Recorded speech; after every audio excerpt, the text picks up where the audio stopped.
Students, आज हम पढ़ेंगे बोन्स के बारे में, यानी कि हड्डियों के बारे में। जैसे आपने देखा होगा कि हमारे अंदर क्या प्रेजेंट है, एंडोस्केलेटन, और वो किससे मिलके बना हुआ है, वो बोन से मिलके बना हुआ है। और बोन क्या है, ये फॉर्म है कनेक्टिव टिश्यू की। कनेक्टिव टिश्यू की बात की जाए कि कनेक्टिव टिश्यू क्या है, तो कनेक्टिव टिश्यू जो है वो होते हैं जो सपोर्ट कर रहे हैं, बाइंड कर रहे हैं।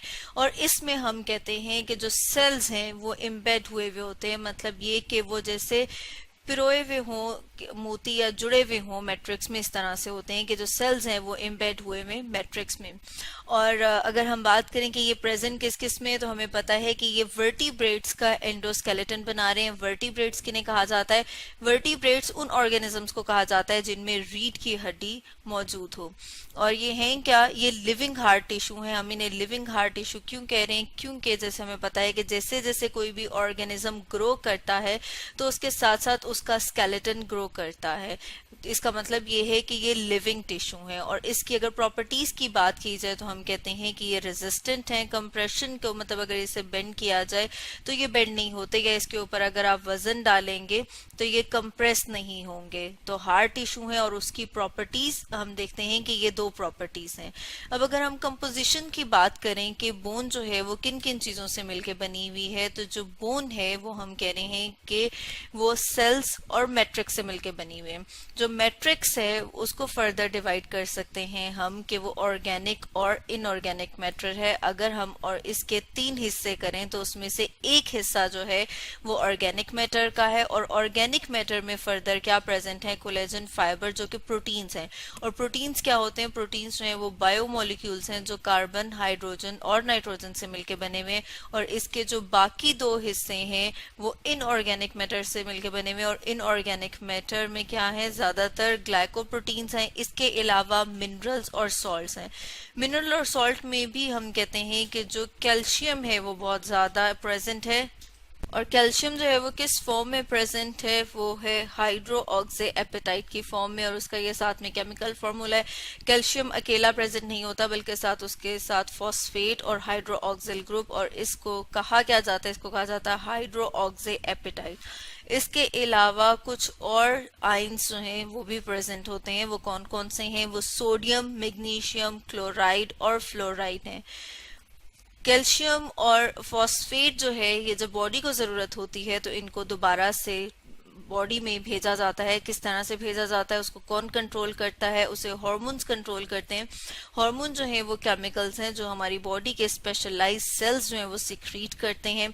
और वो हार्मोन कौन से हैं? वो पैराथॉर्मोन और कैल्सिटोनिन है जो कंट्रोल कर रहे हैं कैल्शियम और फॉस्फेट के। हम कह रहे हैं कि कैल्शियम और फॉस्फेट के लेवल को कि कितना जो है वो दोबारा से बोन से निकाल के ब्लड में डालना है। टाइप्स ऑफ बोन की बात की जाए तो ये टू टाइप्स की है। एक हम कहते हैं कॉम्पैक्ट बोन और दूसरे को कहा जाता है स्पॉन्जी बोन। ये जो बाहर आपको नजर आ रही है हार्ट जिसमें कोई स्पेसेस नहीं है वो कॉम्पैक्ट बोन है, और जिसके अंदर आपको सुराख नजर आ रहे हैं वो कौन सी बोन है? वो स्पॉन्जी बोन है। जैसे हम ऊपर बात कर रहे थे कि जो सेल्स हैं बोन के वो इम्बेड हुए हुए होते हैं मैट्रिक्स में। तो अब हम देख लेते हैं कि वो किस तरह से इम्बेड हुए हुए। जैसे आप यहाँ पर इस डायग्राम में देख रहे हैं कि ये जो स्ट्रक्चर बन रहा है एक चैम्बर की तरह से, उसे कहा जाता है लिस्यूना। और लिस्यूना के अंदर सेल्स प्रेजेंट होते हैं। उन बोन सेल्स को कहा जाता है ऑस्टियोसाइट्स। जैसे यहाँ पर आप देख रहे हैं कि ये जो चैम्बर बना है इसे लिस्यूना, और लिस्यूना के अंदर जो बोन सेल प्रेजेंट है इसे कहा जाता है ऑस्टियोसाइट।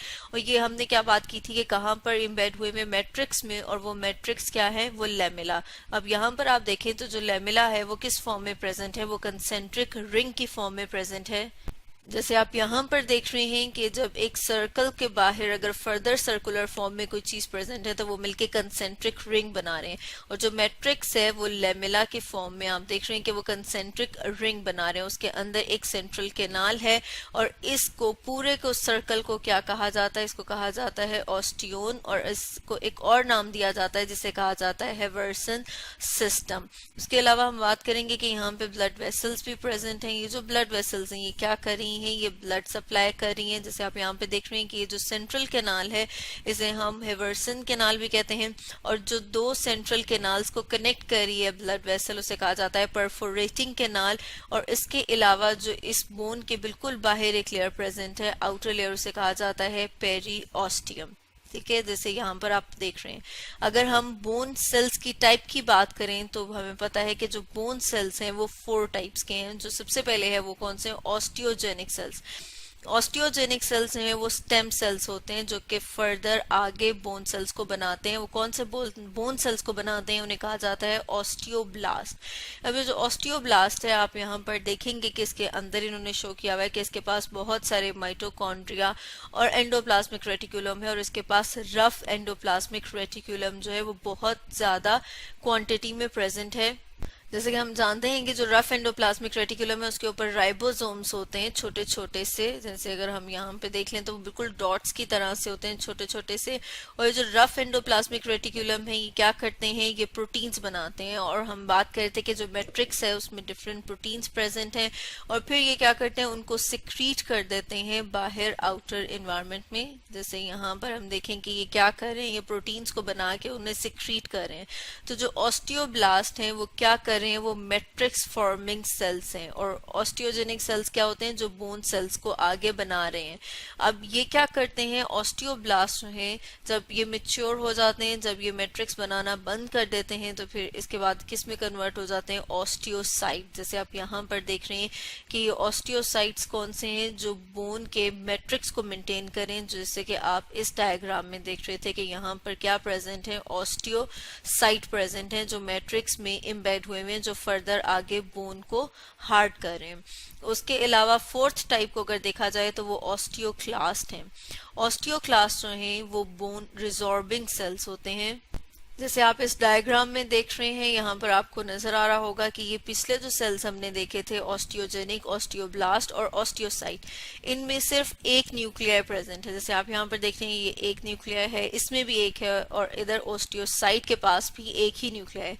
लेकिन जब ऑस्टियोक्लास्ट की बात की जाए तो ये मल्टी न्यूक्लिएटेड है, इसमें बहुत सारे न्यूक्लियर प्रेजेंट हैं। और इन्हें बोन रिजॉर्बिंग सेल्स क्यों कहा जाता है, क्योंकि ये फेगोसिटिक एक्टिविटी परफॉर्म करते हैं। फेगोसिटिक का क्या मतलब है कि ये फेगो ईटिंग को कहा जाता है।